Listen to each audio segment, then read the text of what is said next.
Hello and welcome back, everybody, to 8 Bits, the show about the people behind the tech, where we interview them to learn about their journey and how they got into tech. I'm your host, Brandon Minnick, and with me, as always, is the amazing PJ Metz. PJ, how's your week? My week's going great now that I'm here. It was good before too.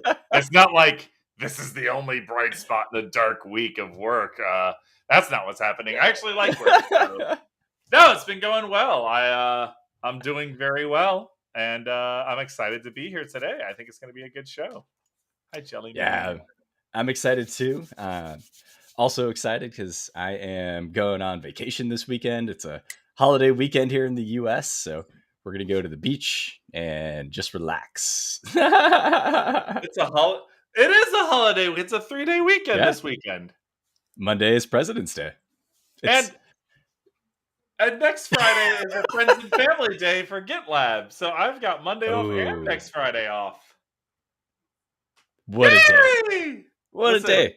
Listen, GitLab does a cool thing called Friends and Family Day. They started it during the pandemic. During the pandemic, they were like, hey, our fully remote workforce is like crazy productivity right now. And they looked at their workforce. They were like, guys, what are you? And they're like, well, we're just home and we're just working. It's like, okay, stop. Everyone has to take at least one day off a month. And they created Friends and Family Day. Such a great idea. Because, truly at companies, especially ones that do unlimited vacation.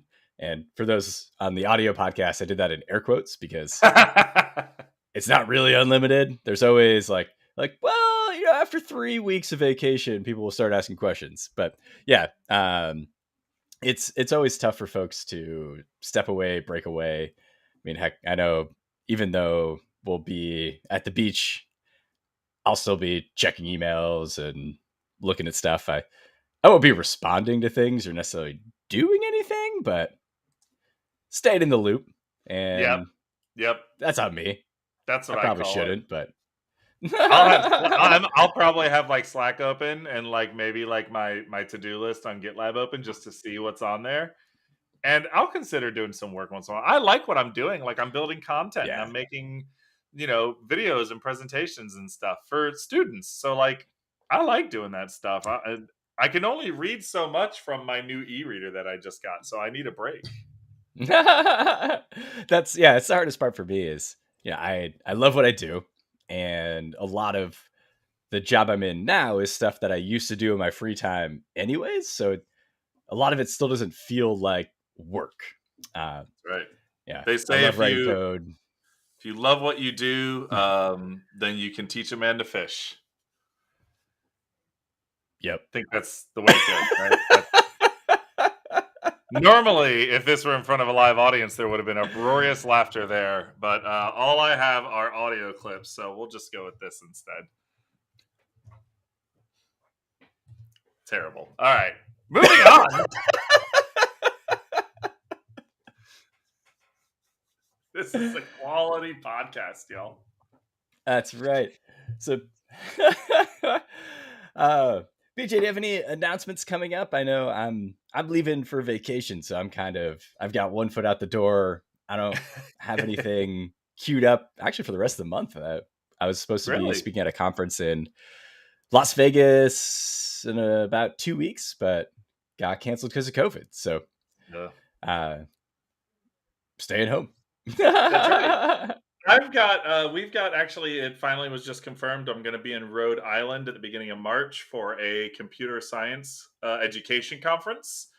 And we're making a little GitLab photo booth for people to show up and take a picture with our little DevOps school bus because we're cute. But I'm excited to be going to a conference with my boss this semester. And it's funny because business thinks in quarters, but schools think in semesters. And so this semester, because I'm in education, I'm looking to actually be on campus at least 2 universities. So that's something I'm starting to put together. It's going to be kind of cool to show up and teach some students how to make either a Twitter bot or a Discord bot or something so they can see how they can use GitLab for their work and their play. Making Twitter bots is just fun, pure fun. So love it. I mean, I don't think Git was around when I was in college, but they definitely didn't teach us anything about source control. I think back then it was SVN, which We don't have to talk about that. That was painful.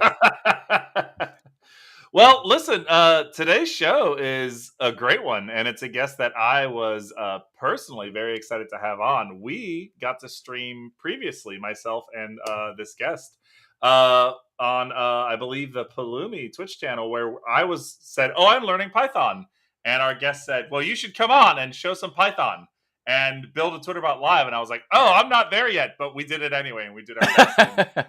We basically crowdsourced the whole thing, and immediately people in the chat started pulling merge requests on the file to fix some problems. But I'd love to introduce, welcome to the stream, everybody, Matty Stratton. Hey! Woo! Oh, look at all the sound effects. I have a soundboard that I never use.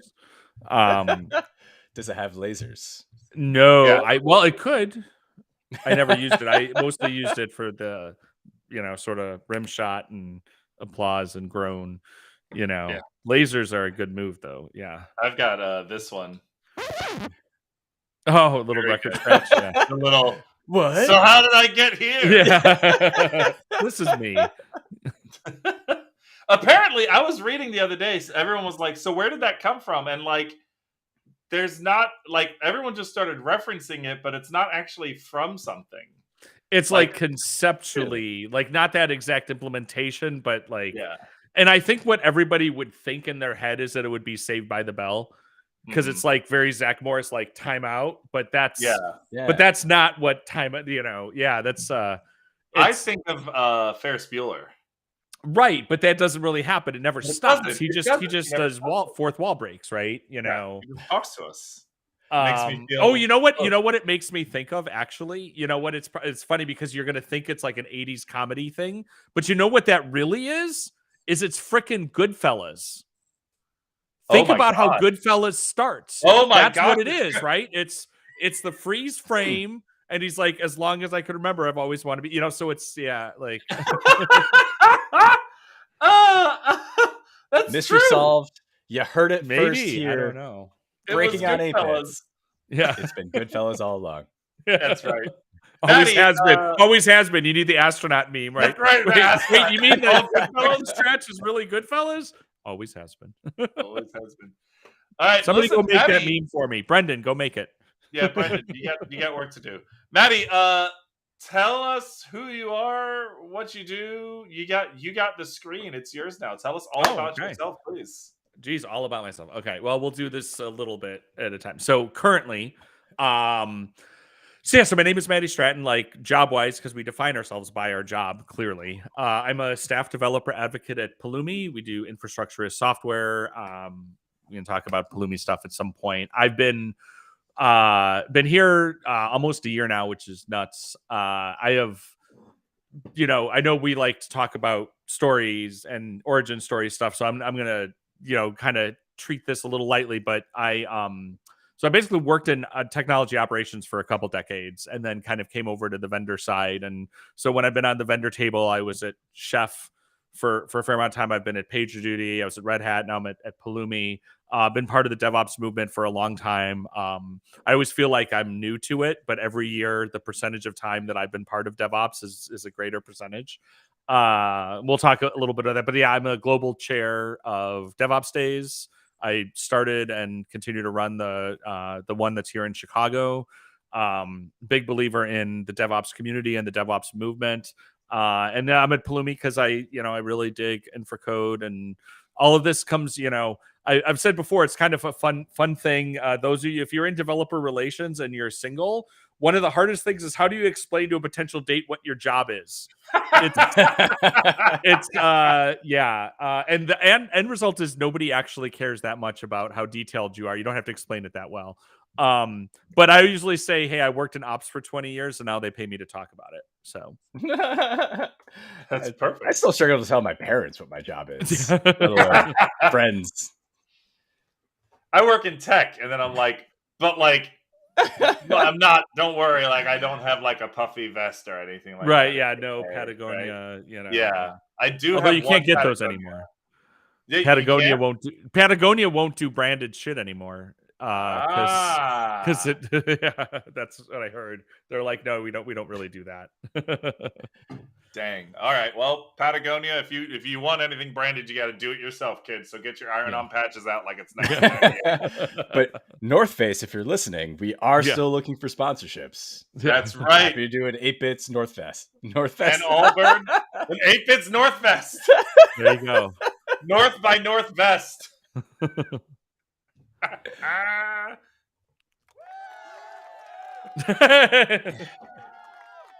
I told you this would be better with a live audience. It is. Live studio audience. You need to get you need like a not Don Pardo sounding, but like a recording at the beginning that's like 8-bits is recorded in front of a live studio audience. You know how like wait for it. I can. Yeah. No, but we'll save it. That's for the Patreon. You'll get my special. There we go. Yeah. That's right. So Matty, let's go way back, because we were chatting a bit before the show, and you mentioned that theater was a big part of early life. Maybe it still is. So take us back there and share with us, how did a path through the theater get you into now working with tech and computers? Yeah. So I definitely sort of nothing ever goes the way that I expect. And that's, what they say, life is the thing that happens when we make other plans. So when I was in school, I, got very involved with theater, loved acting, loved directing. And initially I went to college, for theater undergrad. And but I also always have loved technology, going all the way back to when I remember being in second grade and we had the Apple IIs, at the elementary school. And this is, by the way, just for everybody listening, like, you don't have to have this like old school dork origin story that I do to do well in tech. This is not like my bona fides. I just think it's funny. So back in those days, like, I remember in the Chicago Tribune, which was like our paper, like in the Sunday funnies and the comics, there was like a section that was like about computers, and they would have like basic programs in BASIC that were printed in the comics, right, in the Sunday comics. So I remember I would cut them out, bring them to school, and type them in and to do these programs and stuff. And that's sort of how I always thought that was fun. My dad always had Apple computers and stuff, and so I kind of would play around with that. And so but I was saying, if you look at like my senior bio for the theater club in high school, it was like, where do you see yourself in 10 years? And mine said something like either a successful but miserable computer programmer or a unsuccessful but happy actor. And the reality was, it was neither of those. It was a disgruntled system administrator, because at the time, nobody nowadays, people would be like, yeah, I want to be an SRE when I grow up or whatever. Like, nobody wanted to be a sysadmin. Like, back in my day of sysadmin stuff, like, anybody I worked with in ops in the 90s and the early 2000s, like, their origin story was always they're from the military, or I was a geology major and I had to get a real job and whatever. Like, nobody went to school to be a sysadmin, right? We all just sort of became them. But anyway, so I went to school for theater, and I ended up dropping out of college. I ended up dropping out of college twice. The first time I dropped out was as a theater major, and I needed to get a job. And I ended up going to work for this, like, it was like an Apple service center. It was this little company called Glen Ellen Computer Services here in the Chicago suburbs. And I went there, and it was like, I was fixing computers, but they also were an ISP, and this was like 1995. So I learned HTML because it was just like we had to sort of know a couple things. And I got a job as a webmaster at this company called Midwest Computer Works, which at the time was the biggest competitor to CDW. There was a time that nobody has ever heard of Midwest Computer Works anymore, but we were, and this is when it was all mail order, right? So like, it was a big deal to move to online. So like, I remember having to learn how to write like a shopping cart in Perl, and all this stuff. And this was blah, blah, blah. And I just kept sort of stumbling my way around. And let's be 100% clear. It's a lot easier to stumble around and be successful in tech when you look like me. You know what I mean? Like, yeah, I hear you. but a lot of things, my career has been very serendipitous, which I think is true for a lot of us. It's if you never know your plans, like the junctions. If you ever play that game about how did I get like to PJ, like that record scratch. Okay, how did I get here? And I ended up spending a fair amount of time in the Windows world, and I never knew Windows. Like when I was quote growing up, we didn't have PCs. It was all Apple and stuff. I didn't know. And then when I went to school, we were using Unix systems. I didn't know shit about Windows. But when I was doing Apple work, a lot of these graphic design companies or graphic shops, the designers all used Macs, but then they would have this like Windows NT machine as their rip station. So Windows NT existed in my world. So I sort of had to learn it a little bit. And then I kind of fell into a job at a system integrator, and they paid for me to get my MCSE and learn all that. And and then that became 10 years of a Windows sysadmin, and God bless me having to manage SharePoint and stuff, right? Like, and it was all because of one random thing. And I always love tracking back to like this inflection that happens. So I wouldn't be sitting here. There's 2 points. One I mentioned in the green room time, I'm going to mention in a second because I think it's fun, but one that goes way back. So much of my history and why I'm doing the job that I do, why I'm where I am, is because I decided to get involved in theater in high school, which was a little bit of a whim. Now, what had happened is I joined our speech team. Some schools call it forensics. Because my buddy was like, hey, I get extra credit in speech class if I go to this meeting. Will you go with me? And I went. I'm like, oh, this sounds like it'd be fun. And I, got assigned. This is when I was like a sophomore. I was doing duet acting was the event that I got assigned into, right? Or that I tried out for. And they said, okay, we're going to have you do. And actually, the scene we did was from The Producers. I just remembered, which was awesome. It was the opening scene of The Producers with Bialystock and Bloom. And I played Leo Bloom. But the guy that I was matched up with was a senior, and he was very involved in theater. And, after we'd been practicing and stuff, and something came up, long story short, about how were we going to practice together over Christmas break? And there was Theater Fest was happening where everybody goes downstate. It's a big thing. And my partner said something about, I couldn't do this time because of Theater Fest. And our coach said, Matt, are you going to be at Theater Fest? And my partner said, why would he be going? And I was like, oh, it's on like John Bond, right? And so I decided to try out for the play and do all that. And that got me into theater. And then that's how I met my first wife. Like all sorts of stuff happened when I went down that. And so I'm like, this guy was like a jackass, but I guess I got to thank him because I wouldn't have like that. I would have that right. Divergent. There's an alternate universe, right? There's a metaverse thing where that's not me. And I went and ended up getting an MBA, right? Theater through spite. Okay. So the other important part of my career has come from spite as well. So years ago, I was, it's sort of towards the beginning of DevOps. I almost at the beginning of DevOps days, the beginning of the days of DevOps. Mm-hmm. I was at an organization and I wanted us to start implementing Infracode. I was like, let's do this chef thing. And so I proposed that. And I had been running the tech ops team. I'd been moved into an architect role and somebody else had sort of taken over. And he didn't have a whole lot of respect for me or my team, as we found out. And I was like, so I sort of put together a proposal. I'm like, I think we should, investigate. We should implement Chef and let's get going. And, he was like, oh, this would take us a year to get implemented and tens of thousands of dollars in training. And no, this is just too much for your team. So I was like, all right. So over the course of a couple of weeks, like in my evenings and weekends, I wrote a few chef cookbooks to handle not all of our infrastructure, but a fair amount.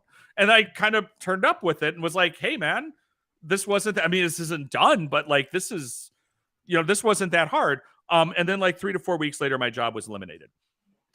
But because of that, I went and got more involved in the DevOps community, went and worked for a consulting company doing cloud and DevOps. And again, if that didn't happen, so I would say that I learned Chef out of spite, but if, this person hadn't let me go or late, like I would not be sitting here today talking to you all. So anyone who's watching this, I'm sorry that happened.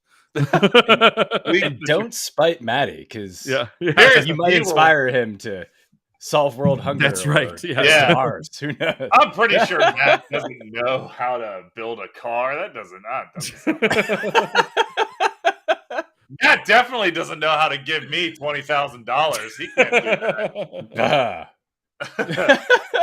How often, Brandon, how often do we talk about that path and how strange that path can be for people on this show? It comes up all the time. It is it's super common, and that's one thing I found is you set goals, but keep them flexible, because you never really know where you're going to end up. You never know what opportunities are going to pop up. I mean, if the pandemic had never happened, I don't think I ever would have started coding and streaming with PJ. And here we are 50 plus episodes into a podcast. It's true. And I know especially that, like, the only reason I'm involved in tech right now is because you said, you know, what I do is kind of like teaching. You just have to learn how to code. So I was like, all right, sure. And it's completely changed my life. And the fact that I even met you, even though we went to the same college, we never met at the same college.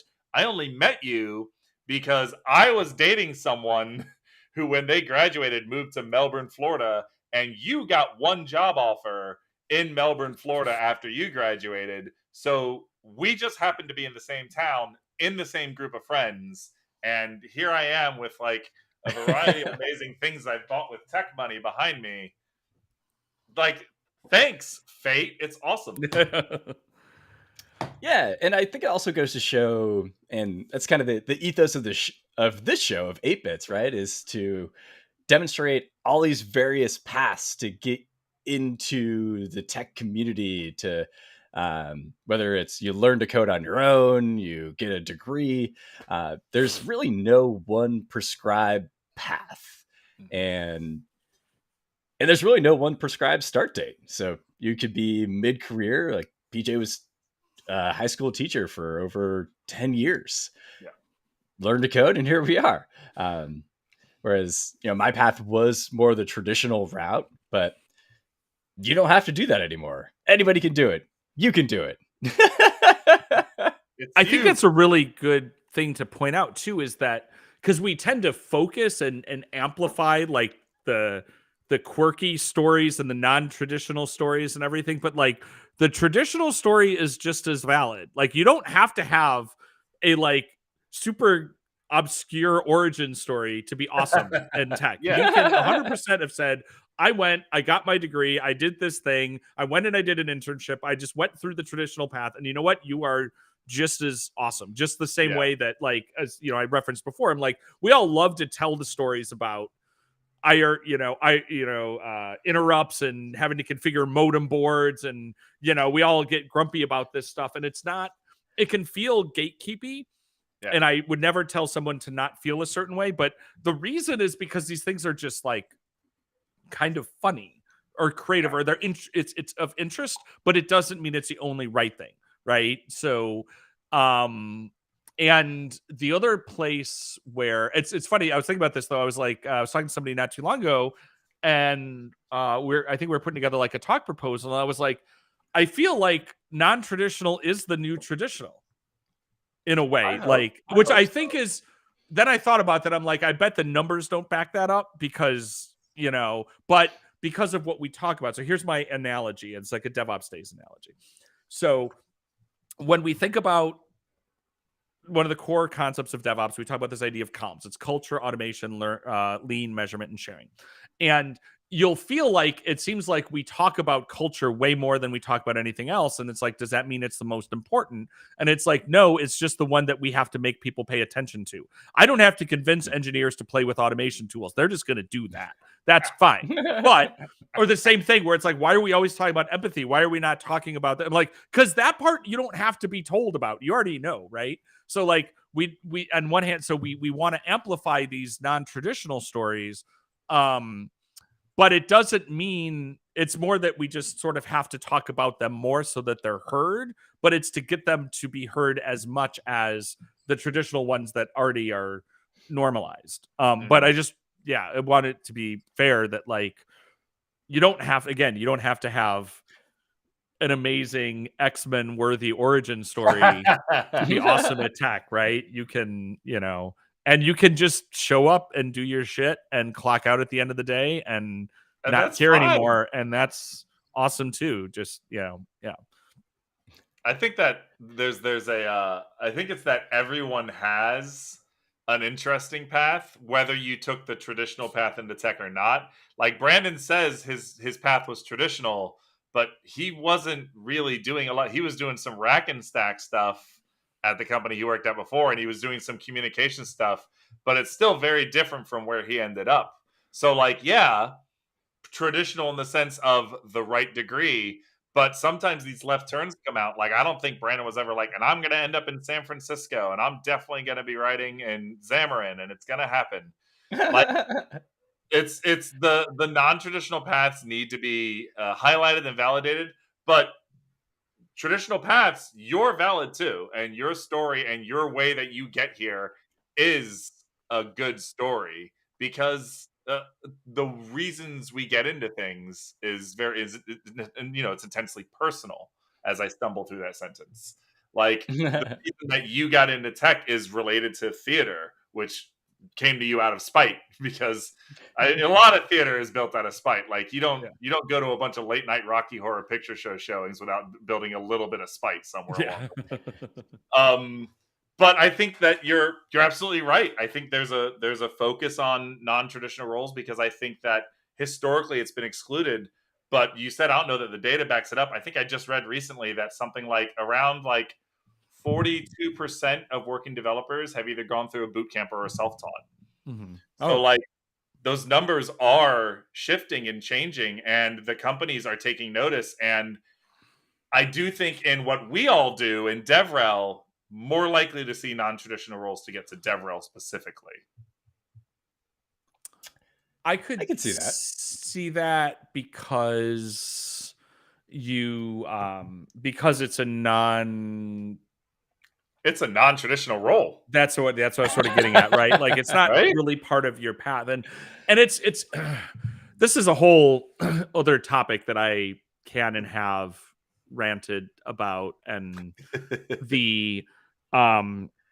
because I part of why the non-traditional I think is helpful, and it doesn't even have to be non-traditional in that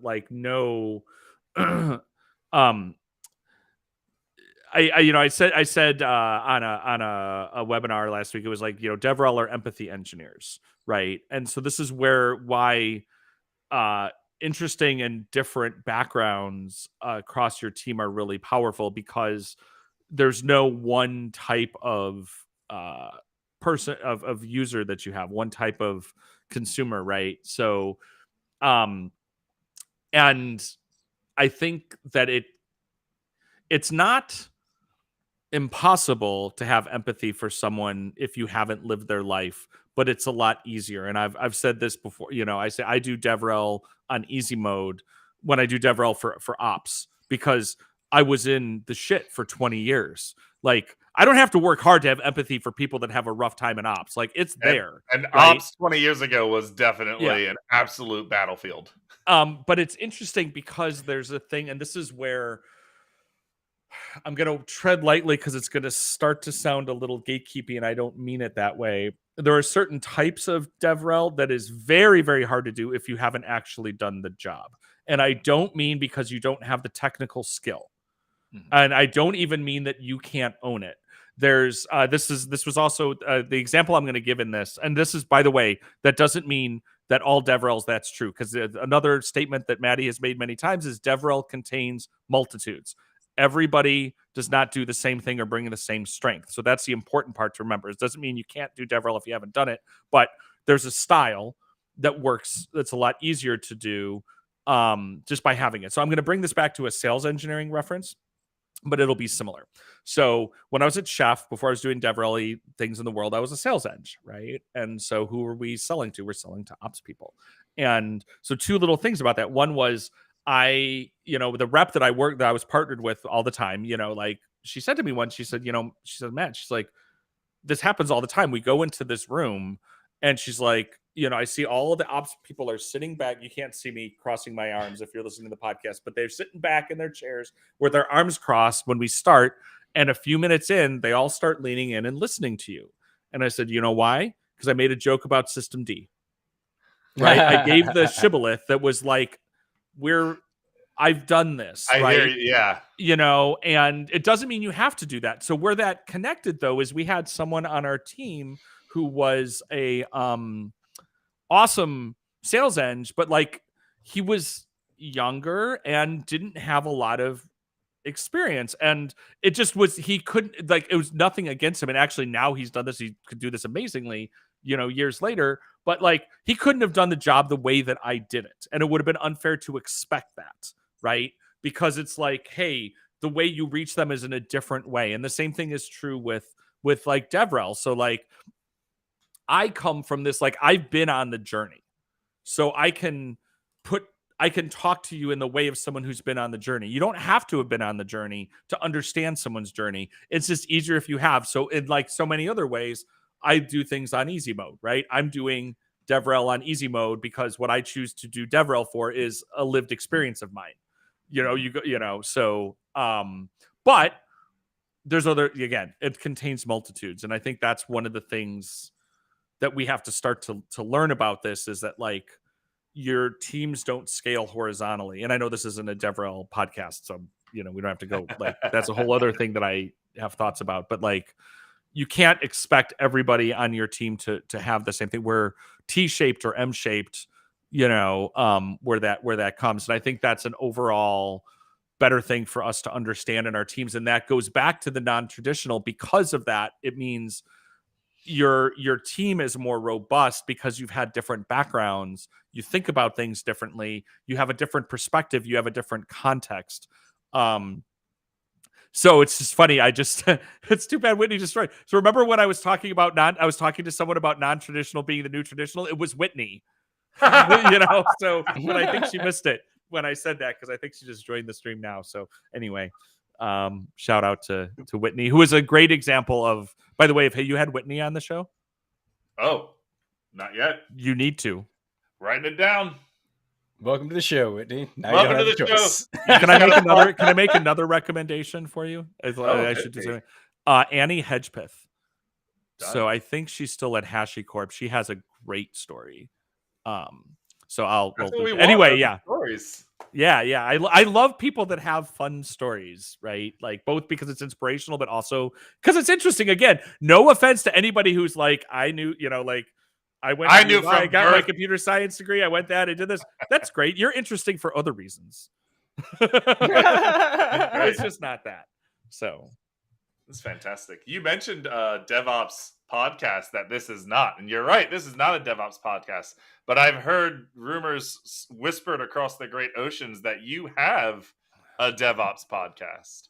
I do. So this has a fun origin story too. This is people are usually tired of hearing stories about this stuff, but that's what this show's about. So anyway, I have a podcast called Arrested DevOps, and here's a little bit of its. First of all, we are, to the best of my knowledge, someone could correct me, the longest running, still active DevOps podcast. So there were shows before us about DevOps. They have pod faded. That's fine. They had the time. They did the thing they needed to do. There definitely have been shows that have come after us that might be more popular, but we're still around. People have been counting us out for years. Wait, how does that go? Come on, PJ, you got it for me. Like, hold on. Yeah. This one? Oh no, not that. I was trying to think. I was trying to think of the rap lyric. There's a rap lyric I want. Whitney will get it for me. Like, oh wait. Oh no. Nope. All I can. Okay, we'll find it. Okay, we'll fix it. Conscious rap right now. I'm sorry. Anyway, so here's sort of the story about Arrested DevOps. It's kind of fun, I think. So it started with, I was going to write a blog, and I needed a name. And my friend Jess, who doesn't work in tech at all, she's the one who coined the name Arrested DevOps, which is amazing. And I was like, well, what am I going to do with it? And then I was like, I want to do a podcast. And my intent was, so the way that I learned about DevOps, the way I learned DevOps at first was through podcasts, through listening to DevOps Cafe or The Ship Show or Food Fight. But the problem was, like, none of those shows were built around the idea that you were new. Nothing against them, but like I learned it through osmosis, right? You know, I'd be like, I don't know what you're talking about, but I'm going to listen to your shows enough over time. I'm going to understand what continuous delivery means or whatever, blah, blah, blah. So I was like, all right, I want to do a show that is for the person who knows nothing about DevOps, who, like, the joke was always, my boss read about DevOps in the In-Flight magazine and told me to do it. Because apparently there's lots of articles in, you know, Horizons magazine about DevOps. And now, if you're a listener of the show, you know that that's not really what our show turned into, because one thing is you can't control your audience. We started to have people that would be listening to the show. I'm like, why are you listening to the show? You should be on the show. And so, but I reached out to, you know, I wanted an accountability partner because I'm very good at starting things and not very good at continuing them. So there's a guy that I had met at an Azure meetup here in Chicago named Trevor. And I was like, hey, and he was more of a, you know, a coder, a software engineer, also quite a bit younger than I am. So different generation, so to speak. And we're like, let's do this show together. And so we kind of started doing it. It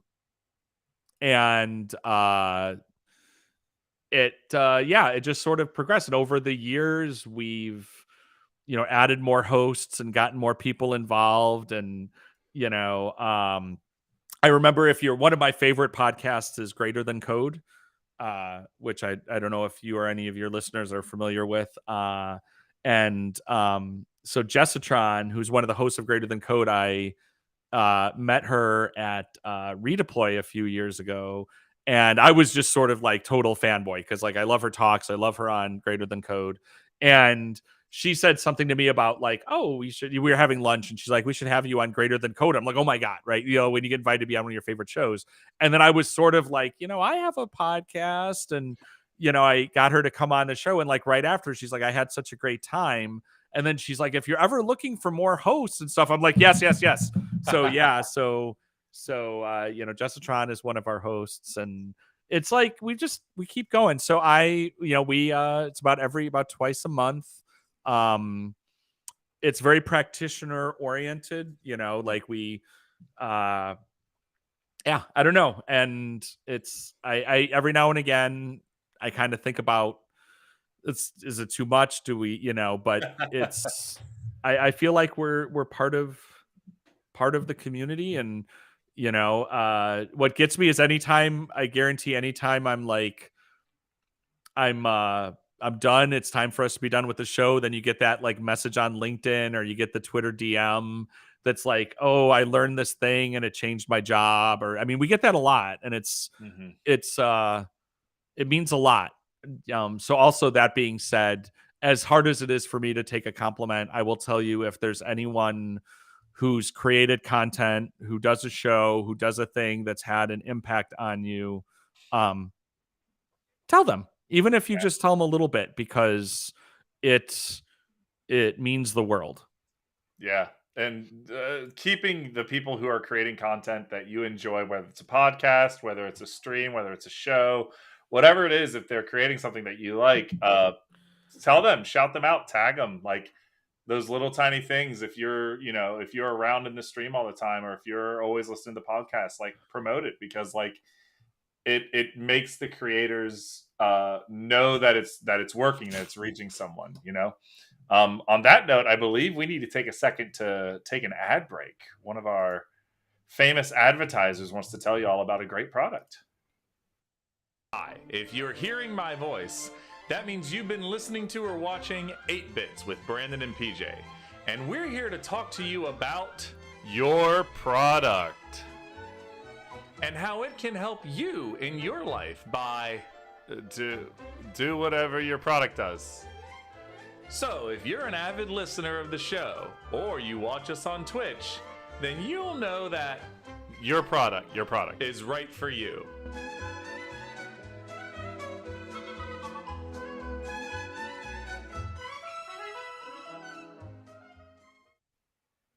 That's right. If you have anything you'd like to promote, feel free to reach out to us. You can find us at hello@8bits.tv via email. You can find us on Twitter at 8bitspod. let us know. We'd be happy to chat and share your goods with the world. That's right. Fantastic. I get excited every time that little ad break runs because, like, I keep noticing little things in the video that I like. Like, most of what I like is that I can tell I recently had a haircut in that video, so my hair looks I thought it was going to be the opposite, where you're going to say every time you see a thing you wish you did different, which is more how I live my life. Yeah. It's 2022 and I'm living positively. Damn it. I had a talk that I gave a lot mostly in 2019, and it was funny because you give the talk a lot and everyone's like, okay, but like, again, especially in non-virtual, it's like most people don't go to like 20 conferences a year, so most people don't see it all the time, but some of your friends on the circuit do. And so like Aaron Aldrich had seen that talk like a ton of times. They always liked it and always said nice things, but there's one slide that had a typo in it, and every time I'd hit the slide I would go, oh shit, I haven't fixed this typo. and it happened enough that we remember, I think it was like DevOpsDays Nashville. I was sitting in the audience next to Aaron, and I was going to like, my talk was going to be next. And he goes, oh, hey, he's like, quick, did you fix the typo? Oh shit, you're right. Okay, good. Awesome. Oh my God. So Matty, we were chatting earlier about how there's different paths to get into tech and all of them are absolutely valid. But I'm curious if somebody who's listening right now says like, wow, like this guy used to be a teacher, this guy used to be in theater, and I don't really have any of that, but I still want to get into tech, but I don't have the degree. Matty, where do I start? What advice would you give him?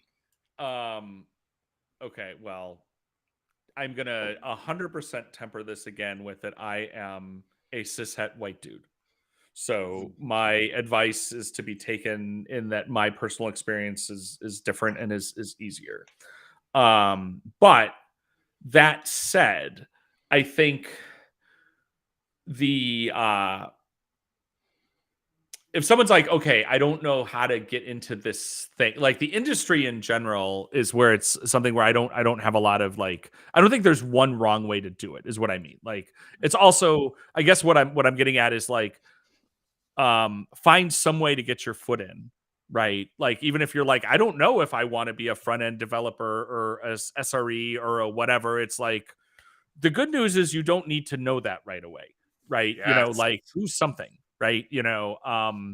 And I would imagine that's where, again, sort of the same thing. If someone's like, hey, I think infrastructure is really interesting. There aren't really a lot of infrastructure boot camps, but you know what? Like a coding boot camp might not be a bad idea because it can get you in that place. And one of the hardest parts, I think it is hard to break into quote infrastructure because the really interesting infrastructure challenges happen at a scale that you can't just sort of teach yourself, right? So you kind of have to come up in a different way, like do some other work. But then thankfully, because of the world we live in now with DevOps and with, grayer areas, like you can be a front-end developer that's also interested in infrastructure and sort of do that along the way and where that comes. So it's a little bit easier. I don't want to say easier, but there's less of a rut that you go into and now you're following it because you made this decision early on that you were an enterprise developer, so now you just start stuck with Java for the rest of your life, right? Like and stuck with Java, a horror story. Yeah.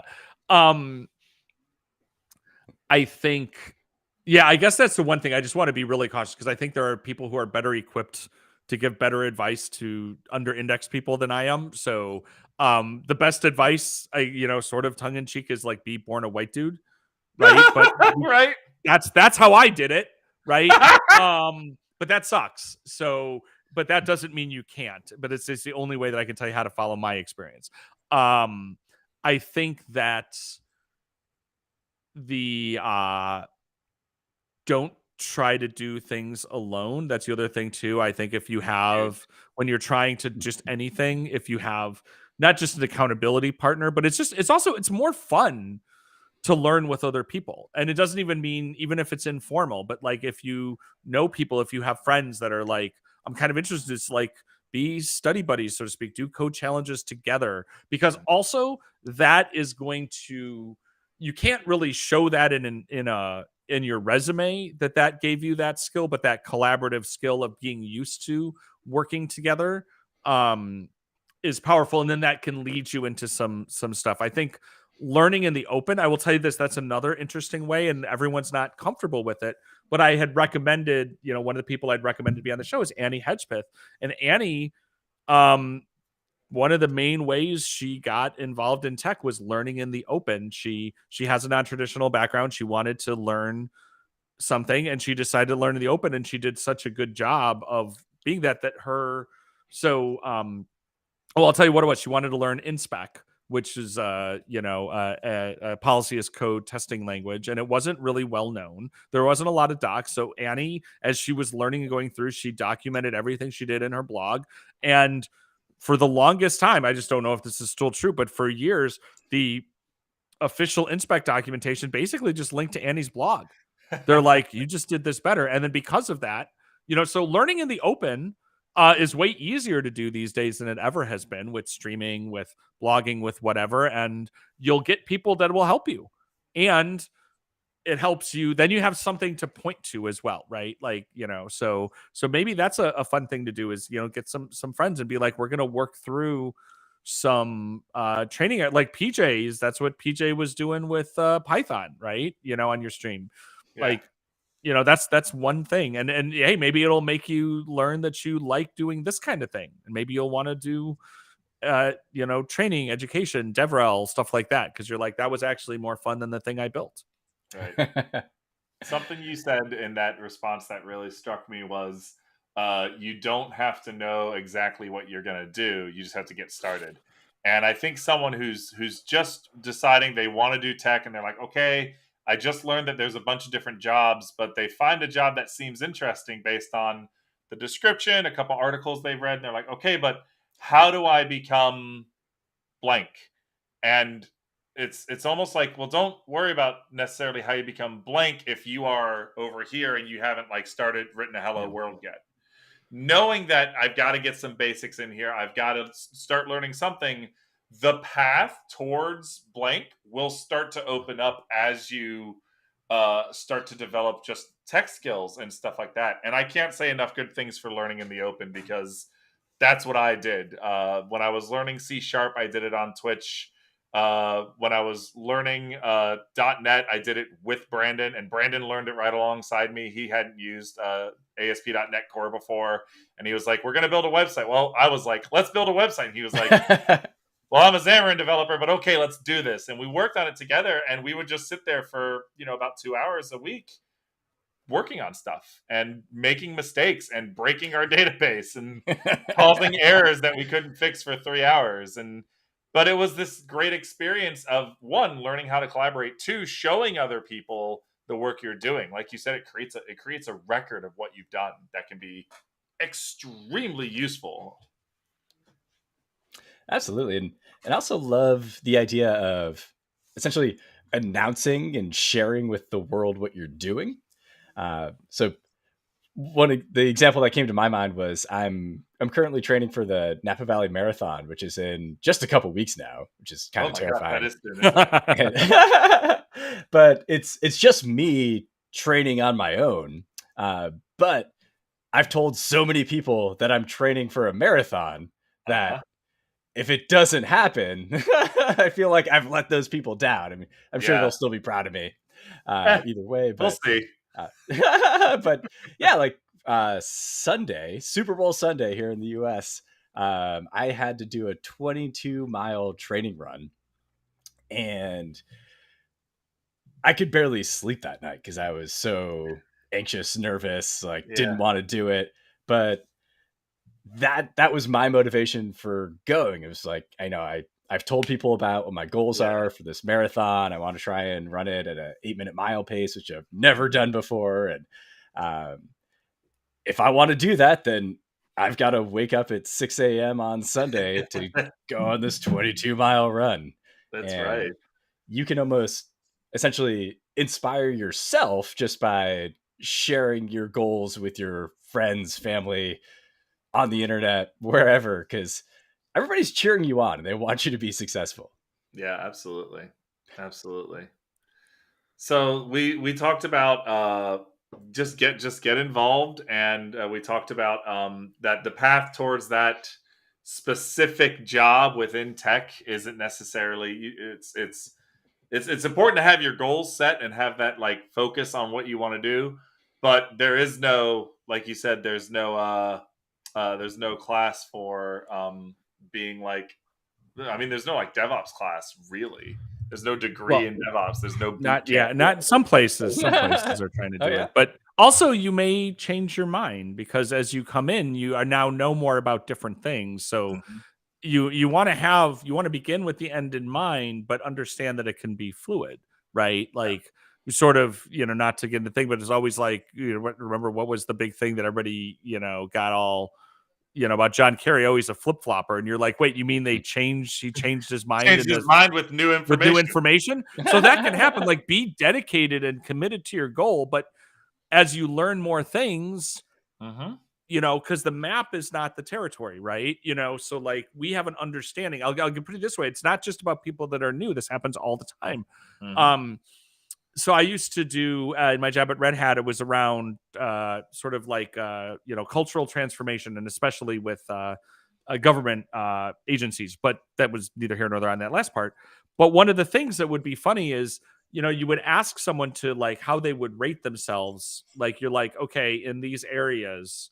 And people would be like, oh, we're a 5 out of 5. And you're like, but because you only know that it can go so far. But wait, there's this whole more that can be, right? And Dr. Nicole Forsgren had a great, she's talked about this multiple times about why Nicole, and I agree with her, why maturity models are not great, because a maturity model implies an end state. And she gave this, I've seen it in a couple of her talks, where she sort of talks about the map, like if you play World of Warcraft, right? Like how big Azeroth is continually changes, right? Like through each expansion, that map gets bigger and there's more things, right? But if you're at the beginning, you don't know, right? So like, again, think about me, like, writing that bio in 1993, where I was like, I was going to be, what do you call it? A computer programmer, because that was the only thing I knew you could do with computers. That was it. Yeah. I mean, to be fair, that might have been all there was. So, I mean, well, when you're young, also the only jobs are like baseball player, astronaut, marine biologist, and computer. Fireman. Like that was it. I wanted to be a Ninja Turtle when I grew up. Yep. Sadly, still hasn't happened. Yeah, I was gonna say there's still time there. You never know where this branch is gonna lead you. Yeah. Well, so one other thing I like about that idea is just, get started on your journey, because you don't really know where you'll end up.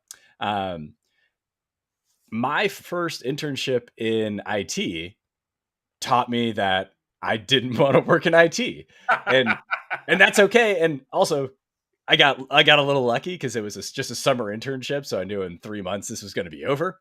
But I respect people who work in IT so much, because it is a thankless job. Nobody contacts IT because they want to say thank you. They contact IT because they're mad at you for maybe something they did, and maybe it was something I configured wrong on their computer, sure. But nobody's happy when they call IT. It's a very thankless job. So make sure to thank your IT worker every now and again. I was just going to say, so just like you talked workers. about, just like we talked about, like the content creators. So it reminded me when I was at apartments.com, my colleague who, like, I was director of, tech ops. And then my colleague who ran like data ops stuff for us, he was like, so Hell was always like, Matt, like, how come you always have a new laptop, or you get the new phone, or you get whatever? And I'm like, because at Christmas, I go down to the help desk and I bring them cookies. And in the summer, I bring them homemade jam and I treat them like people. I mean, it wasn't just bribing, but it was like, I know them and I know who they are and I'm friends with them. And so it means that I'm like, but they only know you when you have a problem. So you're just another person. It doesn't mean that they don't do good work. It doesn't mean you have to bribe your help desk to get work done. But again, just like the bar for being a non-terrible dude in tech is so low, the bar for treating your help desk, your HR, the gate agent at the airport, all these people, just don't be a jerk. Like, and you will be like a breath of fresh air. That's the thing. It's like it's not. People are like, "Oh, you're bribing." It's like, no, I'm just being nice, and I'm building. I brought cookies for my coworkers too. Yeah, you had some of the cookies. Like you too got to experience some of this niceness. It really is just it's building good relationships, and that's what I've started to learn. All DevRel is building honest, real, authentic relationships with people. Be yourself, connect with people, and on those connections you can talk about work stuff, but the connections and the people come first. And that's true of DevOps. You said earlier, culture isn't the most important, but it's the one we got to teach y'all the most about because you're resistant to it for some reason. It's culture. It's the people, right? Yes. Be people. Be nice. You can't hear it on the podcast, but my shirt says "Be kind to everyone." Be kind to everyone. Love it. So, Matty, we only have a couple minutes left. And you are a very, very busy man. So I want to make sure we share all the amazing things you're doing. We've talked about the podcast that you do. We've talked about DevOpsDays. What else are you working on that we can share with the world? So another thing, so I and maybe this is breaking news, I'll put this here. So for the last couple of years, I've hosted an online game show called DevOps Party Games. We actually decided recently that we're not doing it regularly anymore. So we're going to keep doing it kind of here and there. We do it as part of events, but still check out DevOpsPartyGames.com. It's been super fun. I'm sorry, I told PJ he could be on, and that was right before we decided not to do it anymore. So I'm just kidding. We just do them more. I still can be on. It's just yes, we just do them more as special events now, rather than every month or whatever. It's totally fun. The other thing is, so I do from a work perspective, but still it's fun. I do a stream at twitch.tv/Pulumi. I do that every Thursday. If you're listening to this, it's already happened in the past. But if you are watching the stream right now, I just decided that this Thursday I'm gonna take my personal Hugo website and deploy it all with Pulumi, and just sort of do a static site build. I don't know how it's gonna go. I'm just gonna sort of figure it out and have some fun. But yeah, go twitch.tv/Pulumi. Twitter is your best place to find out whatever nonsense I'm up to. I'm at Matt Stratton on Twitter. And yeah, DevOps Days Chicago is hopefully coming up soon. I mean, it's hard to make any kind of plans, but go to DevOpsDays.org to see any upcoming DevOps Days. There's a lot that are going on. Excited to be back, and I hope to see you all on the internets. Mm-hmm. That's fantastic. Well, listen, you can follow us at 8bits.tv. Make sure to check out everything that Matt just told you about DevOps Days, DevOps Party, all the great stuff. And make sure to like and subscribe to us on YouTube so you can always see when we're on and live. And we will see you all next time.